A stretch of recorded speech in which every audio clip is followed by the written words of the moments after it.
तो आज की वीडियो में हम बात करेंगे क्लास 11 के जो सेकंड चैप्टर है। चैप्टर का नाम है क्लासिफिकेशन ऑफ लिविंग बींग्स, जीवों का वर्गीकरण। देखिए, इस चैप्टर के अंदर एक टेबल दी गई है। ठीक है, उस टेबल के अंदर RH विटेकर का क्लासिफिकेशन दिया गया है। देखिए, सबसे पहले तो बात कर ली जाए कि यार क्लासिफिकेशन की ज़रूरत ही क्यों पड़ रही है। देखिए, इतनी वैरायटी जब हमारी अर्थ पर प्रेजेंट है, यानी कि यहाँ पर इतनी सारी डाइवर्सिटी है, प्लांट्स हो गए, एनिमल हो गए, माइक्रो ऑर्गेनिजम्स हो गए, इतनी सारी जो डाइवर्सिटी हमारी अर्थ पर है, इस सारी डाइवर्सिटी को पर्टिकुलर ग्रुप में डिवाइड कर देना, ताकि हम जब कभी फ्यूचर में उनको पढ़ें या कभी किसी पर्टिकुलर स्पीशीज़ को पहचानना हो तो हम उस ग्रुपिंग के थ्रू उसको इजी वे में पहचान सकें। ये इसी तरह से है जिस तरह से हम अपने रूम को ऑर्गेनाइज्ड कर लेते हैं, ताकि अगर हमको कोई पर्टिकुलर चीज़ चाहिए तो हमें उसके एक निश्चित जगह पर उसे रख देते हैं, ताकि हमें अगर वो चाहिए तो हम उसे निश्चित जगह से उठा सकें। ठीक है, और अगर इन फ्यूचर कभी कोई डिस्कवरी भी होती है, मान लीजिए कोई एक नया प्लांट ही मिल गया या नया एनिमल ही मिल गया, तो उसे उसके कैरेक्टर्स के अकॉर्डिंग, उसके कैरेक्टर के अकॉर्डिंग जिस ग्रुप में वो मैच कर रहा है उस ग्रुप के अंदर उसे रख दिया जाता है, ताकि क्या होगा, इन फ्यूचर जब हम उसके बारे में पढ़ेंगे तो उसे उस पर्टिकुलर ग्रुप से हम निकाल सकें। ठीक है, RH विटेकर ने 1969 में जो है सबसे पहले जीवों के वर्गीकरण की 5 किंगडम थ्योरी दी। ठीक है, 5 किंगडम थ्योरी को जो वर्गीकृत करने का इन्होंने जो बेस रखा, उसमें इन्होंने रखा कि जो जीव है उनका सेल स्ट्रक्चर कैसा है, उनके थैलस का स्ट्रक्चर कैसा है, वो न्यूट्रिशन कैसे ले रहे हैं, वो रिप्रोडक्शन कैसे ले रहे हैं, इन सब को ध्यान में रखते हुए इन्होंने क्या किया, सबसे पहले 5 जगत के अंदर जीवों को वर्गीकृत किया। सबसे पहले अगर हम बात करें तो वो है मोनेरा, दूसरा है प्रोटिस्टा, तीसरा है फंजाई, फोर्थ है प्लांटी और फिफ्थ है एनिमेलिया। देखिए, इस 5 किंगडम थ्योरी को आसान भाषा में समझाने के लिए हमारी RBSC की बुक के अंदर एक टेबल दी है, तो इस वीडियो के अंदर हम उस टेबल का ही स्टडी करेंगे। ठीक है, तो यहाँ पर सबसे पहले बात कर लेते हैं कि इस टेबल के अंदर क्या क्या है। देखिए, इन्होंने क्या किया, Monera, protista, fungi, Plantae, animalia के जो कैरेक्टर्स है उसके अकॉर्डिंग इन्होंने ये टेबल बनाई है। सबसे पहले हम बात कर लेते हैं कोशिका के प्रकार की। ठीक है, कोशिका के प्रकार, लक्षण की अगर हम बात कर लेते हैं तो सेल टाइप की यहाँ पर बात कर रहे हैं। सेल टाइप की अगर हम बात करें तो सबसे पहले देखते हैं मोनेरा। देखिए, मोनेरा के अंदर प्रोकैरियोटिक सेल होती है। अब प्रोकैरियोटिक सेल क्या होती है, देखिए प्रोकैरियोटिक सेल और यूकैरियोटिक सेल में क्या डिफरेंस है, इसके लिए मैंने एक वीडियो बनाई है, आप उस वीडियो को मेरे चैनल पर जाकर देख सकते हैं। फिर भी हम यहाँ पर बात करते हैं कि प्रोकैरियोटिक सेल जो होती है, इसके अंदर जो न्यूक्लियस होता है, न्यूक्लियस के बाहर कोई एनवेलप प्रेजेंट नहीं होता। इसकी वजह से क्या होगा कि जितना भी न्यूक्लिक मैटर है वो सारा का सारा साइटोप्लाज्म के अंदर बिखरा हुआ रहता है। ठीक है, वहीं प्रोटिस्टा की हम बात करें तो यहाँ पर सेल जो होगी वो यूकैरियोटिक होगी। यूकैरियोटिक सेल जो होती है उसके अंदर क्या होता है, जो न्यूक्लियर मेम्ब्रेन जो होगी वो प्रेजेंट होगी। ठीक है, मतलब हम कह सकते हैं कि एक ऐसी सेल जिसके अंदर न्यूक्लियर एनवेलप प्रेजेंट होगा, जिसकी वजह से साइटोप्लाज्म और न्यूक्लियोप्लाज्म डिफरेंट होगा, यानी कि उनके एक अलग बॉक्स बने होंगे। न्यूक्लियोप्लाज्म का अलग बॉक्स होगा, साइटोप्लाज्म का अलग बॉक्स होगा, और उस साइटोप्लाज्म के बॉक्स के अंदर ही न्यूक्लियोप्लाज्म या न्यूक्लियस प्रेजेंट होगा। ठीक है, वहीं फंजाई की बात करें तो फंजाई में भी जो है यूकैरियोटिक सेल हमें देखने को मिलती है। प्लांटी और एनिमेलिया में भी हमको यूकैरियोटिक सेल देखने को मिलती है। तो यहाँ पर सिंपल और साधारण भाषा में हमको ये याद रखना है कि मोनेरा की जो सेल है वो ओनली वही प्रोकैरियोटिक है। बाकी प्रोटिस्टा, फंजाई, प्लांटी, एनिमेलिया की सेल जो है वो प्रोकैरियोटिक टाइप की नहीं होती, यूकैरियोटिक टाइप की है। ठीक है, ओनली मोनेरा के अंदर ही हमें प्रोकैरियोटिक टाइप देखने को मिलेगा। अब बात कर लेते हैं सेल वॉल की। ठीक है, सेल वॉल की बात करने से पहले हम ये भी पता कर लेते हैं कि किस में सेल वॉल प्रेजेंट है और किस में नहीं। देखिए, मोनेरा के अंदर जो है सेल वॉल हमें देखने को मिलती है, वहीं प्रोटिस्टा के अंदर कुछ में प्रेजेंट होती है। ठीक है, फंजाई की अगर बात करें तो फंजाई में भी सेल वॉल हमें देखने को मिलेगी, और प्लांट्स में तो हमें पता ही है, प्लांट और एनिमल सेल में अगर हम डिफरेंस पढ़ते हैं तो पहला ही डिफरेंस ये होता है कि प्लांट सेल के अंदर सेल वॉल प्रेजेंट है और एनिमल सेल के अंदर सेल वॉल एब्सेंट है। तो प्लांट सेल के अंदर सेल वॉल हमें देखने को मिलती है, एनिमेलिया के अंदर, एनिमल्स के अंदर एब्सेंट होती है। अब जब हमने देख लिया कि किस किस के अंदर सेल वॉल प्रेजेंट है, तो हम ये भी देख लेते हैं कि वो किस चीज़ की बनी होती है। जो मोनेरा होता है उसकी cell wall peptidoglycan plus amino acid के से मिलकर बनी होती है। देखिए, ये हमें याद रखना है, मोनेरा की सेल वॉल, कई बार क्वेश्चन यही पूछ लिया जाता है कि मोनेरा की सेल वॉल किन कंपोनेंट से मिलकर बनी होती है। तो हमें ये याद रखना है कि पेप्टिडोग्लाइकिन प्लस अमीनो एसिड से मिलकर मोनेरा की सेल वॉल बनी होती है।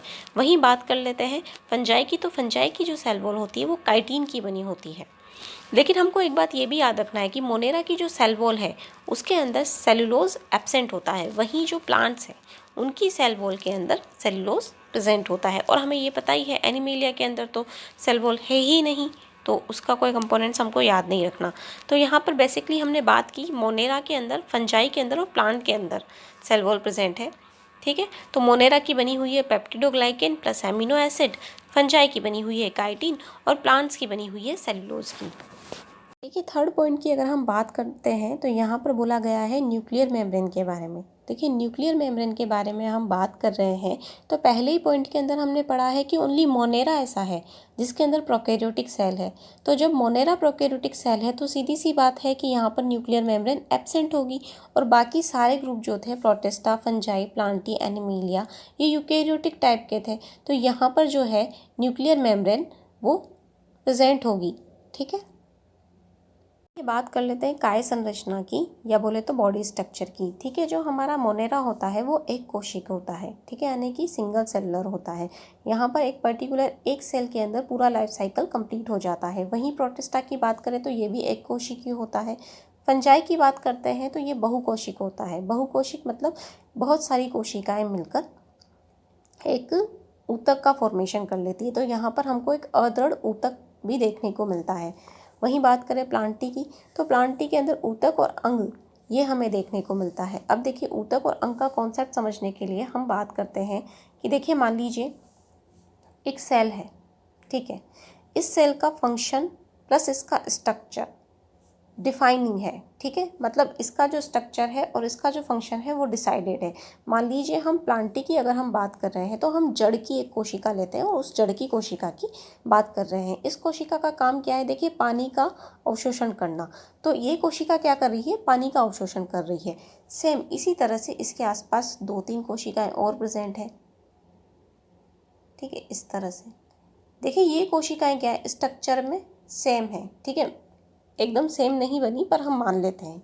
तो ये जो पहली कोशिका है उसी के अकॉर्डिंग सारी कोशिकाएं हैं, सबका स्ट्रक्चर सेम है और ये सब भी क्या है, जड़ की कोशिकाएं हैं। तो ये क्या कर रही, ये सब भी पानी का ही अवशोषण कर रही है।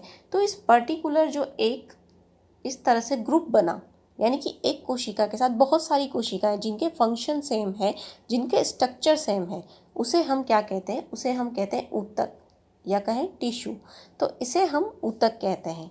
ठीक है, अब इस तरह से मान लीजिए ये तो एक पर्टिकुलर ग्रुप हो गया उस जड़ के अंदर। ठीक है, इसी तरह से बहुत सारे ग्रुप प्रेजेंट है। ये इस जगह हो गया, एक इस जगह हो गया, ये इस जगह हो गया। तो इस तरह से ये सारे ग्रुप मिलकर क्या करते हैं, बहुत सारे ग्रुप मिलकर एक अंग का फॉर्मेशन कर लेते हैं। ठीक है, हमने बात की थी, हमने स्टार्टिंग की थी एक सिंगल सेल, यानी कि हमने सबसे पहले बात की थी एक सिंगल सेल की, और वही सिंगल सेल के आसपास बहुत सारी कोशिकाएं जिनके काम सेम थे, यानी कि ऊतक बन गया। और उसी तरह से ये कई सारे ऊतक मिलकर एक पर्टिकुलर ऑर्गन यानी कि पूरी जड़ का ही फॉर्मेशन कर लिया। ठीक है, तो वो क्या है, एक ऑर्गन बन गया। हम पेड़ के अंदर या पौधे के अंदर क्या पढ़ते हैं, जड़, तना, पत्ती ही तो हमें देखने को मिलती है। तो वो जड़ क्या है, वो एक पर्टिकुलर अंग है जिसका काम क्या है, पानी का अवशोषण करना। ठीक है, तो वो जो जड़ है वो कैसे बनी, वो एक कोशिका से ऊतक बना, यानी कि सारी कोशिकाओं ने मिलकर एक ऊतक बनाया। और ऐसे ही इन बहुत सारे ऊतकों ने मिलकर, बहुत सारे टिश्यूज़ ने मिलकर एक ऑर्गन यानी कि जड़ का फॉर्मेशन कर लिया। तो प्लांटी के अंदर हमें ऊतक और अंग दोनों देखने को मिलते हैं। करते हैं एनिमल के काय संरचना की। ठीक है, देखिए यहाँ की जो काय संरचना होगी वो होगी ऊतक, अंग या अंग तंत्र की। देखिए हमने बात कर ली थी कि ऊतक कैसे होते हैं और ऊतक से मिलकर ही अंग का निर्माण होता है। अब हम बात करते हैं कि अंग तंत्र कैसे बनता है। देखिए हम अगर बात कर लेते हैं, मान लीजिए हम लोग अगर एनिमल की बात करते हैं तो यहाँ पर हम ह्यूमन बॉडी की ही बात कर लेते हैं। मान लेते हैं हम लोग हमारी किडनी की एक सेल की बात कर लेते हैं। मान लीजिए किडनी की ये सेल है, इसके आसपास बहुत सारी सेल्स हैं। ठीक है। इन सारी सेल्स का काम क्या है? इन सारी सेल्स का काम है फिल्टर करना, ब्लड का फिल्ट्रेशन करना, यानी कि जो इम्पोर्टेंट पार्ट नहीं है उसको ब्लड से निकाल देना और जो इम्पोर्टेंट पार्ट है उसको ब्लड के अंदर ही रहने देना। इस तरह से पूरा एक ऊतक बन गया, ठीक है। और इसी तरह ये बहुत सारे ऊतक मिलके पूरा का पूरा एक अंग, यानी कि इन्होंने पूरी की पूरी किडनी बना ली, ठीक है। तो यहाँ से क्या हुआ, सेल से ऊतक बनकर ऊतक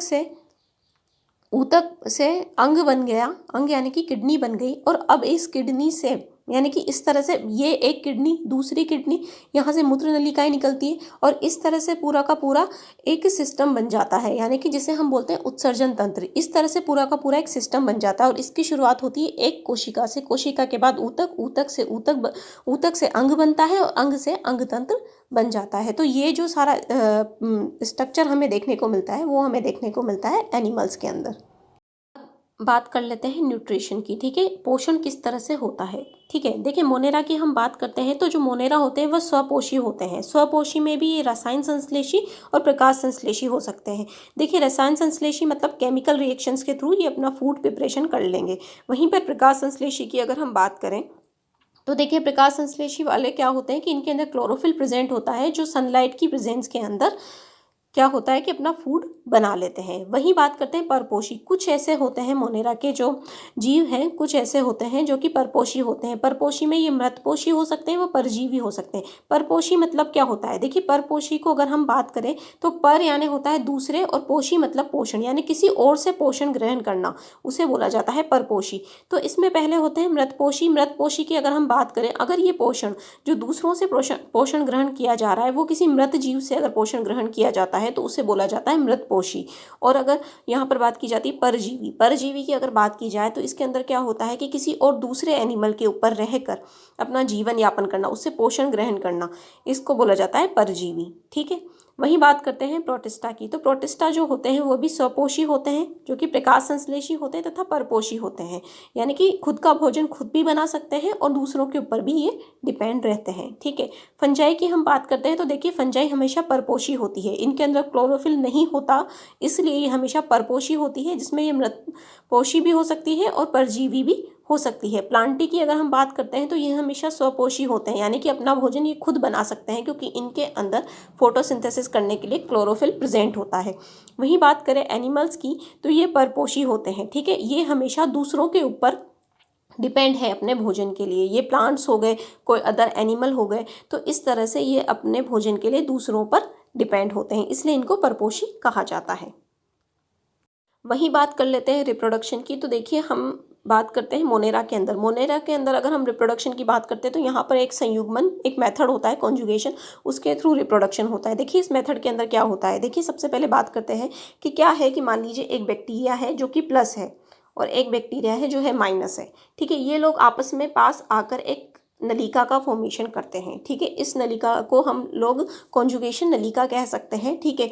इस नलिका से क्या होगा, ये जो प्लस वाला बैक्टीरिया है ये माइनस वाले बैक्टीरिया को प्लस दे देगा इस नलिका के थ्रू, ठीक है। तो इस तरह से क्या हो गया, जो माइनस वाला बैक्टीरिया था इसके ऊपर भी प्लस चार्ज आ जाएगा। इस तरह से ये लोग रिप्रोडक्शन करते हैं यहाँ पर संयुग्मन के द्वारा। वहीं बात करें प्रोटिस्टा की, तो प्रोटिस्टा के अंदर क्या होता है, युग्मक संलयन एवं संयुग्मन देखने को मिलता है। संयुग्मन तो उसी तरह से जैसा हमने अभी डिस्क्राइब किया, और युग्मक संलयन जो होता है यहाँ पर जो क्या होगा कि दो युग्मकों का निर्माण होगा और उन दोनों युग्मनों के आपस में मिल जाने को युग्मक संलयन कहा जाता है। फंजाई, प्लांटी और एनिमेलिया के अंदर जो है फर्टिलाइजेशन देखने को मिलता है। देखिए फर्टिलाइजेशन के अंदर क्या होता है कि एक मादा युग्मक होता है और एक नर युग्मक होता है, और ये दोनों आपस में आकर कनेक्ट होकर जाइगोट का फॉर्मेशन कर लेते हैं, इसे ही हम फर्टिलाइजेशन कहते हैं। यहाँ पर हमने RH विटेकर की पंचजगत अवधारणा या 5 किंगडम थ्योरी के बारे में बात कर ली है। अगर आपको ये वीडियो अच्छा लग रहा है तो प्लीज़ लाइक कीजिए, शेयर कीजिए और सब्सक्राइब कीजिए।